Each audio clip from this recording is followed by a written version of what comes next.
A Constituição de 1988 é conhecida como Constituição Cidadã, por garantir direitos básicos para toda a sociedade. Mas você saberia dizer como esses direitos podem ser exercidos? Está começando agora mais uma videoaula do curso Justiça na Sala de Aula. Hoje vamos falar do acesso à justiça e do cumprimento dos direitos fundamentais. O tema desta videoaula é Acesso à Justiça e Efetivação dos Direitos Fundamentais. É da essência do ser humano viver em grupos, se agrupar. Contudo, essa convivência entre pessoas geralmente gera conflito de interesses, disputa por bens da vida e, portanto, não há uma cooperação espontânea do ser humano. Por conta disso, se fez necessário criar um instrumento de controle para tentar, através de comportamentos ou condutas idealizadas, tentar melhorar essa convivência social de forma que a sociedade, portanto, progrida e leve a uma paz social. Por este motivo, o Estado ele passa, no momento atual, a criar condutas ideais, ou seja, regras e princípios que nós chamamos de ordenamento jurídico, ou direito no popular. Então, o direito nada mais é do que esse conjunto de regras e princípios criadas pelo Estado, através do nosso legislador, a fim de organizar a convivência em sociedade. Contudo, não bastaria o Estado organizar a convivência em sociedade, considerando que o ser humano tem uma tendência de disputar esses bens da vida, esses interesses, e, portanto, normalmente o próprio ser humano passaria a violar as regras que o Estado criou. E de nada adiantaria, então, atribuir direitos às pessoas se essas regras pudessem ser violadas. Diante disso, surge o que nós chamamos de pretensão. Pretensão é um poder ou um direito que a parte tem de exigir do outro, da coletividade, que respeite o seu direito, direito este previsto em lei pelo Estado. Em princípio, a experiência mostrou que quando o próprio indivíduo busca resolver o seu problema ou satisfazer a sua pretensão, a solução nem sempre é justa. E, portanto, o próprio Estado achou por bem vedar ou proibir o que nós chamamos de autotutela privada, que seria, como previsto no Código Penal, o exercício arbitrário das próprias razões. Ou seja, nós não podemos resolver ou defender os nossos direitos usando a força por si mesmos. E, portanto, o Estado, em troca, ele te proíbe resolver o teu problema, mas ele te dá, em troca, um direito, o direito de você pedir a ele, Estado, que resolva o conflito e lhe dê, se for o caso, a tutela, a proteção ao seu direito violado.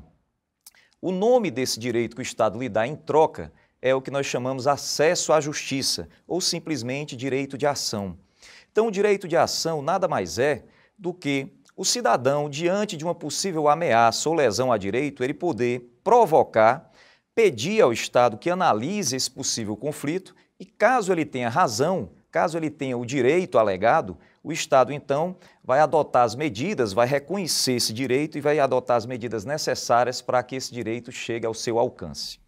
Graças ao princípio de acesso à justiça, o cidadão pode pedir que o Estado tutele seus direitos. Antigamente, isso era difícil de acontecer, mas hoje o Estado pode responder de forma rápida e eficaz. Assim como foi visto no fascículo, o acesso à justiça, que é um direito constitucionalmente previsto, o acesso à justiça nem sempre foi um direito acessível. Por quê? Porque há alguns obstáculos, alguns limites inerentes à própria resposta do Estado, a resposta que o Estado vai dar. Essa resposta que o Estado dá ao cidadão quando provoca o juiz para resolver o seu conflito, essa resposta demanda um serviço e esse serviço ele tem um custo. E, portanto, o acesso à justiça ele passa pelo pagamento de certas despesas processuais, a começar com uma taxa judiciária que se tem que pagar, as chamadas custas processuais, em que a pessoa, para entrar com recurso ou adotar certa medida judicial, tem que custear, tem que pagar essa quantia. Além disso, o acesso à justiça, ele demanda também a necessidade de um técnico, de um profissional que consiga traduzir a intenção ou o direito da parte perante o judiciário, que faça essa mediação entre os fatos e o direito. E esse profissional é o advogado. O advogado, que é essencial à administração da justiça, é um profissional liberal e, portanto, ele precisa ser remunerado. E para ter um bom acesso à justiça, portanto, haveria o gasto com esses honorários do advogado. Além disso, certas despesas, como por exemplo a produção de provas. Imagine um exame de DNA numa ação de investigação de paternidade. É um exame que tem um alto custo e, portanto, a pessoa precisaria bancar ou custear esse exame. O acesso, por exemplo, a certos documentos que são emitidos por um cartório, que precisam ser custeados através de emolumentos, que são também outra espécie de taxa que se paga aos cartórios. Pagamento de transporte com testemunhas. Então, tudo isso leva a um custo que muitas vezes é excessivo e que, portanto, só quem tivesse realmente condições financeiras de bancar esse acesso teria o real acesso à justiça. Pensando nisso, desde meados do século passado, que a doutrina vem entendendo que é necessário o Estado bancar ou dar uma assistência jurídica gratuita para que o necessitado, chamado hipossuficiente econômico, tenha condições de ter um acesso equivalente às pessoas, né, ou às grandes empresas, que poderiam muito bem levar vantagem em termos de acesso à justiça, já que teriam condições de bancar esse acesso e levar a discussão judicial até a última instância. E pensando nisso, então, alguns desses limites foram superados já pela Constituição de 88, que garante o efetivo acesso à justiça através da assistência jurídica gratuita. E hoje, não só na Constituição, mas no próprio Código de Processo Civil, nós temos dispositivos que liberam aquele hipossuficiente, a pessoa que se declara pobre na forma da lei, ou mesmo a empresa, a pessoa jurídica que se diz incapaz de custear esse acesso. Essas pessoas e entidades, elas podem pedir à justiça, entrar com a ação na justiça sem pagar a taxa judiciária. Elas estão isentas ou imunes dessa taxa. Ao mesmo tempo, preparo, que nós chamamos, ou custas para recursos, da mesma forma estariam liberadas. Com relação ao advogado, o alto custo de um bom advogado, hoje também é resolvido pela criação de um órgão que é essencial, é uma função essencial à justiça, que é a Defensoria Pública, que, se for bem aparelhada, contará com advogados de alto padrão, concursados, que darão o efetivo acesso à justiça aos necessitados. Além disso, o necessitado também, ele pode, em algumas ações específicas, ele pode ingressar na justiça até mesmo sem advogado. São as chamadas pequenas causas, ou mesmo, em alguns casos, na ação trabalhista, aonde não necessariamente para ingressar na justiça precisa de um advogado. E, portanto, ampliou-se o acesso à justiça, criou-se uma igualdade, ou como nós chamamos, uma paridade de armas entre o pobre e o rico. Ou seja, o Estado ele dá condições ao pobre de brigar de forma equivalente com o rico dentro de um processo judicial. Outro aspecto importante no que diz respeito ao amplo acesso à justiça é a chamada tutela coletiva. A tutela coletiva ela adveio da percepção do legislador com relação às inovações nas relações sociais. Ou seja, passou-se a considerar que existem certos bens ou certos direitos que não pertencem a um indivíduo apenas. São os chamados direitos meta-individuais ou simplesmente direitos coletivos. A exemplo, o meio ambiente, a paz social, a moralidade administrativa, a própria possibilidade do direito de greve.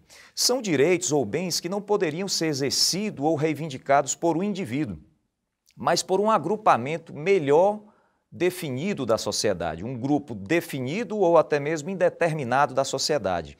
Surge então a necessidade do Estado de criar uma forma de proteger esses direitos de uma maneira a atender a uma grande massa de pessoas e não individualmente como outrora acontecia. E nesse sentido, o acesso ao judiciário pela tutela coletiva se faz através de alguns órgãos que são legitimados a entrar com certas ações. A exemplo, uma ação civil pública, um mandado de segurança coletivo, uma ação de improbidade administrativa e mesmo uma ação de rito comum cuja tutela tem um caráter coletivo. Nesses casos, o judiciário, portanto, permite que um determinado ente da sociedade, o Ministério Público, a Defensoria Pública, até mesmo a associação, um partido político ou sindicato, possa entrar com uma ação como autor, protegendo um direito que não pertence a ele, mas a um determinado agrupamento de pessoas. E o resultado desse processo iria favorecer a todo esse grupo de pessoas, inclusive evitando que se entrassem com várias ações individuais, correndo o risco de causar conflitos ou contradições entre as próprias decisões judiciais. Então, a tutela coletiva é também um avanço ou mais uma forma de ampliar o acesso à justiça. O acesso à justiça ainda permite procedimentos diferenciados para quem está sob jurisdição. É a tutela jurisdicional. Surge, portanto, a noção da tutela jurisdicional. O que seria a tutela jurisdicional? É uma espécie de remédio que o doente, no caso, ou seja, o titular do direito, pediria ao Estado, juiz, para, caso realmente seja confirmado o seu direito, caso ele tenha razão, o Estado consiga proceder à entrega desse direito da forma mais eficiente possível. Fazendo um comparativo, imagine que o Poder Judiciário é uma espécie de farmácia. Então, ele tem que estar preparado, municiado de todos os remédios eficazes para curar todo tipo de doença. E, portanto, quem vai ao judiciário é porque tem algum problema, alguma doença e espera receber do judiciário um remédio que seja eficaz, que seja eficiente. Pensando nisso, compete ao Estado, através, primeiramente, do legislador e, num segundo momento, através do juiz, ao julgar o caso concreto, tentar ofertar o melhor remédio de acordo com cada tipo de problema ou doença que o cidadão venha a apresentar dentro de um processo. Seguindo essa lógica, é possível nós classificarmos esta farmácia do judiciário, tal como idealizada pelo legislador. Antigamente, quando uma pessoa tinha algum direito e ia buscar esse direito na justiça, era muito comum o processo demorar anos e anos, a tutela vir tardiamente. E, nesse sentido, o direito era pouco satisfatório, de forma que a pessoa, quando muito, receberia uma mera indenização do judiciário. Só que alguns direitos, não há dinheiro que pague certas violações a certos direitos, como, por exemplo, o meio ambiente. O meio ambiente, você tem que proteger o meio ambiente antes da lesão ocorrer, porque depois que a lesão ocorre, é algo irreversível. Não tem como reparar o dano causado ao meio ambiente. E por isso surge a lógica da chamada tutela preventiva, em contraste com a tutela repressiva. A tutela repressiva era esse modelo antigo que eu mencionei, em que o Estado ele simplesmente agia ou só dava o remédio depois que a doença já estava instalada, de forma não muito eficiente, a terminar quase sempre em uma indenização. Já a tutela preventiva seria uma espécie de vacina, algo para evitar que a doença se instale ou progrida. E, portanto, uma tutela preventiva, nós podemos citar o exemplo da tutela inibitória, que hoje a lei prevê que eu posso entrar na justiça antes mesmo da lesão ao meu direito ocorrer, exatamente para impedir que esta lesão ocorra. E, portanto, antes do cidadão, por exemplo, ser cobrado em um determinado tributo, antes de ele ter que pagar um determinado imposto, ele já pode entrar na justiça para simplesmente declarar que ele não é devedor desse tributo, antes mesmo que ele seja cobrado ou executado judicialmente. Então, é a ideia da tutela preventiva, evitar o mal antes que ele aconteça. Além disso, nós podemos falar na tutela provisória e tutela definitiva. No modelo anterior, no modelo mais antigo, o Estado também, para entregar o remédio, entregar a tutela ao cidadão, protegendo o direito do cidadão, era necessário que todo o processo ocorresse numa sequência de atos, o que muitas vezes levava anos, e a demora do judiciário é igual a não haver justiça. E, portanto, só a última palavra do judiciário é que entregava ao cidadão o seu direito, acesso ao seu direito, é o que nós chamávamos de tutela definitiva. Só com alto grau de certeza quanto ao direito do cidadão é que o Estado passaria a proteger o seu direito. Mas se verificou que essa resposta tardia era uma negativa do acesso à justiça e, portanto, se idealizou a chamada tutela provisória. A tutela provisória ela parte da ideia de que antes mesmo que o Estado tenha uma certeza quanto ao direito do cidadão, a simples probabilidade ou possibilidade desse direito, somada a mais alguns requisitos, como, por exemplo, o perigo de dano, o perigo de esperar demais esse processo, isso já seria suficiente a proteger o direito do cidadão. Imagine alguém que está com uma doença grave e precisa de um leito na UTI e entra na justiça exatamente para condenar um hospital municipal ou estadual a oferecer esse leito. Se o juiz fosse aguardar, ouvir a parte contrária, o hospital produzir provas, proferir sentença, aguardar todos os recursos previstos em lei, Até lá, até ter essa certeza definitiva, o autor, o cidadão, estaria provavelmente morto. E seria igual a negar o direito à saúde. Pensando então nessa lógica, a tutela provisória ela é ofertada logo no começo do processo, o quanto antes, para proteger, para cautelar exatamente esse cidadão cujo direito parece ou aparenta ser bom. E aí o Estado protege o direito do cidadão e depois ele volta a verificar se esse direito realmente existe de forma definitiva e, portanto, é confirmada a tutela provisória. Outros remédios que nós podemos citar, a tutela cognitiva e a tutela executiva. A tutela cognitiva, cognição vem de exame, de investigação. Na tutela cognitiva, a pessoa entra com ação na justiça para que o Estado declare que o seu direito existe, porque é muito comum se achar que tem direito ou que tem razão, mas enquanto o Estado não certificar isso, não vale o entendimento meramente subjetivo do indivíduo em achar que tem direito. Do mesmo modo, tem a tutela executiva. A tutela executiva ela já parte de uma situação que é reconhecida pelo Estado, o direito já reconhecido e certificado. E que, neste caso, o direito reconhecido, ele não é compreendido, ele não é aceito por um determinado devedor, que se torna inadimplente. Com essa premissa, não adianta o Estado dizer que a pessoa tem direito e a parte contrária, o devedor, mesmo assim, não cumprir ou não pagar o que ele deve. Da mesma forma que um determinado remédio só serve para um determinado tipo de doença, o judiciário, assim como o legislador, devem ter o bom senso, devem ter a sensibilidade de criar soluções ideais para cada tipo de violação ou agressão a determinado direito individual. Apesar de existirem diversos tipos de tutelas, os ambientes processuais devem ser motivo de atenção. As técnicas de efetivação precisam ser analisadas para que a tutela funcione de fato. Considerando a ideia de que o cidadão não pode fazer justiça com as próprias mãos, sob essa lógica, não adiantaria o Estado dar o direito, reconhecer o direito, mas não conseguir fazer valer o direito do cidadão. O cidadão ficaria frustrado, porque na lei do olho por olho, dente por dente, o cidadão ele resolveria o problema e obteria aquilo que ele desejaria, ainda que de forma injusta. É importante lembrar que no modelo anterior de Código de Processo Civil, inspirado no Estado liberal, a ideia era o Estado não interferir na vida do cidadão ou interferir em menor quantidade e, portanto, prevalecia o princípio da autonomia de vontade. Nesta época, se entrava com ação na justiça e, mesmo que tivesse razão, o cidadão, no final, ao máximo, conseguiria apenas uma indenização. Isto desde que fosse reconhecido o seu direito. Não havia, portanto, uma outra forma de satisfazer um direito. Tudo terminava em mera indenização. Então, o Estado, assim como o legislador, ele precisa realmente criar técnicas que deem efetividade à tutela jurisdicional. Não adianta o Estado reconhecer um direito e não conseguir honrar esse direito, ou entregar esse direito de forma satisfatória ao cidadão.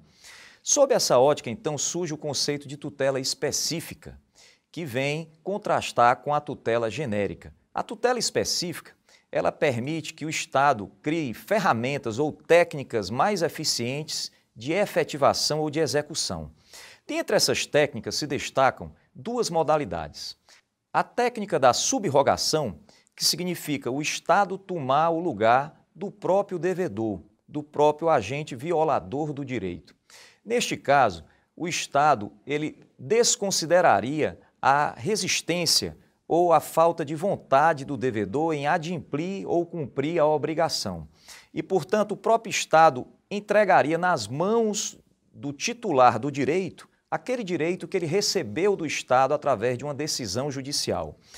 A exemplo, nós podemos citar quando a pessoa entra com ação na justiça e obtém um direito a uma indenização, a pessoa que perde e deve pagar a indenização, caso ela não o faça, nós podemos entrar com a chamada ação executiva e aí o Estado vai adotar os atos executivos necessários. Primeiramente, ele vai penhorar os bens do cidadão, ou seja, ele vai arrecadar e reservar parte do patrimônio do cidadão, o devedor no caso, e depois vai expropriar esses bens. Ele vai alienar através, via de regra, de um leilão e, portanto, com o valor da compra do bem alienado, ele vai e paga o credor, satisfazendo, portanto, a pretensão executiva. Então, para isso, é desconsiderada a vontade do devedor. O Estado usa a força e atua diretamente para satisfazer a pretensão. A mesma forma acontece numa busca e apreensão. Agora, existe outra ferramenta que vem sendo muito usada, notadamente na tutela específica, que é a chamada técnica da coerção.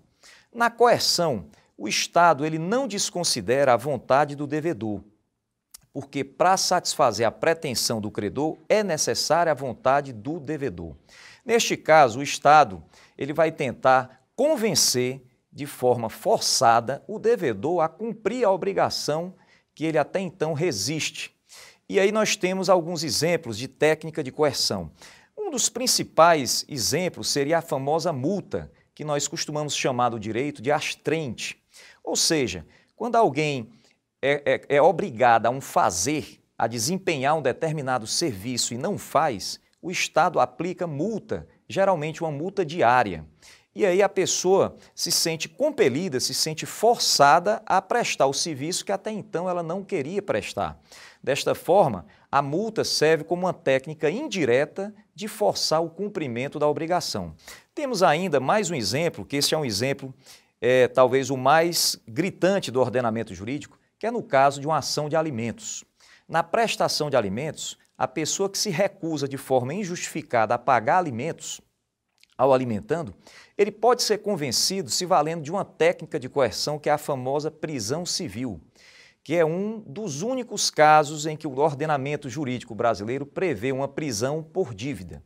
E, portanto, esta prisão, que é diferente de uma prisão penal, a pessoa ela fica presa durante um tempo para convencê-la a pagar a dívida. É diferente da prisão penal, em que a pessoa é presa e, ao final da prisão, ela está quite, ela cumpriu a sua obrigação. Depois de verificar as tutelas, é preciso conhecer os instrumentos processuais criados pela lei. Esse passo é necessário para a concretização do processo. O Estado ele precisa dar a tutela jurisdicional de forma eficiente, de forma bastante eficaz para o cidadão que entra com a ação na justiça. E para isso ele vai praticar uma série de atos.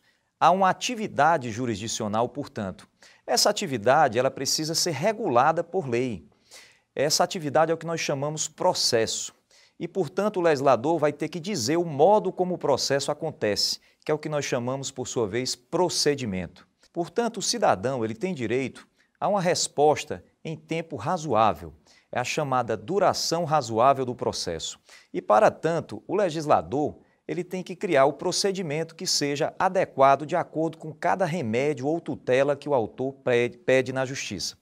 Nesse sentido, nós temos procedimentos comum e o procedimento especial.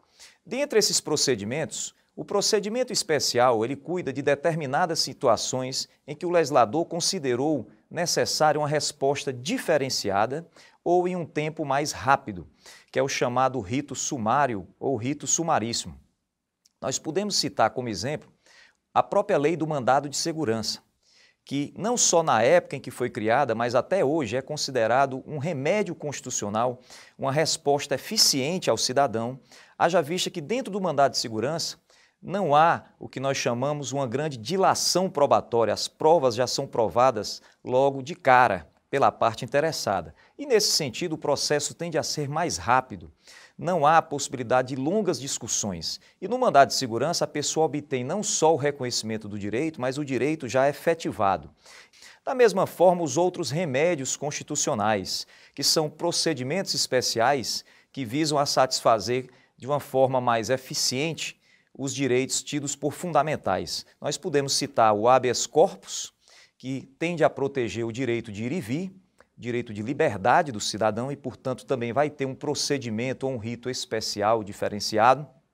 O habeas data, que protege o direito de informação. Mandado de junção, que é para regulamentar um direito previsto em lei e que, portanto, não pode ainda ser exercido. Temos ainda alguns procedimentos especiais que estão previstos dentro do próprio Código de Processo Civil. O procedimento comum, por sua vez, ele é aquele adotado de uma forma geral para os demais direitos ou para as demais tutelas jurisdicionais. O procedimento comum, ele tem uma possibilidade de maior dilação probatória, uma maior discussão em torno das provas, mas não por isso ele deixa de ser eficaz. Desde 1994, que o legislador brasileiro ele instituiu a chamada tutela antecipada, que é um tipo de tutela de urgência, uma tutela provisória, aonde a pessoa, mesmo dentro de um rito comum, ele pode entrar na justiça e já obter uma resposta satisfatória e rápida em relação ao seu direito. Ainda em relação ao acesso à justiça, o Estado também deve considerar que determinados conflitos demandam uma estrutura diferenciada do Poder Judiciário e não só um procedimento especial.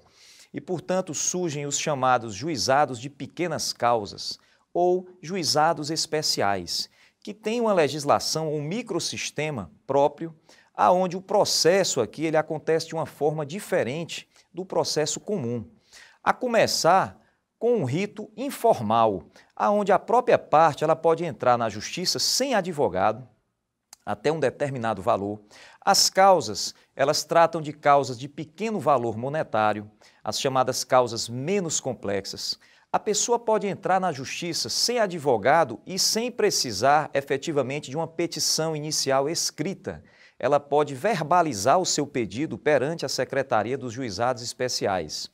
A audiência, ela acontece em um único momento. E nesse único momento, a ideia é que o juiz, ele ouça a tese do autor, ele ouça o réu, que vai apresentar sua defesa também na própria audiência, inclusive através de uma resposta oral. A ideia de conciliação é bastante incentivada nos juizados especiais, de forma que até mesmo antes do processo chegar na mão de um juiz, passa pela figura do conciliador, que é exatamente aquele agente, aquela pessoa que vai tentar orientar as partes para obter, de repente, uma solução amigável para o processo. Nos juizados especiais, todos os atos acontecem, portanto, nesta audiência. No juizado especial também, existe uma restrição considerável de recursos. Os recursos que costumam atrasar o desfecho do processo, nos juizados especiais, eles são bastante limitados. Não cabe ação rescisória nos juizados especiais.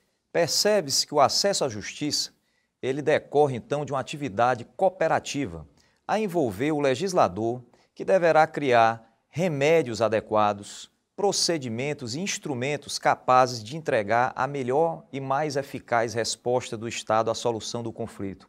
O juiz também ele deve ser preparado, deve ser treinado e ter uma estrutura, uma máquina judiciária capaz de ofertar essa resposta em um tempo razoável, de forma eficiente. Deve haver também uma cooperação entre as partes do processo, o autor e o réu, ambos bem assessorados com seus respectivos advogados e defensores, para que todos caminhem juntos praticando os atos necessários para que se encontre, ainda que de relance, a justiça tão esperada. O curso Justiça na Sala de Aula de hoje está terminando por aqui. Nesta videoaula, vimos como o cidadão tem acesso aos direitos previstos pela lei. Também conhecemos os principais instrumentos para o acesso à justiça. Quer saber mais? Continue assistindo às nossas videoaulas na TV O Povo e acompanhe os módulos do ambiente virtual de aprendizagem da Fundação Demócrito Rocha.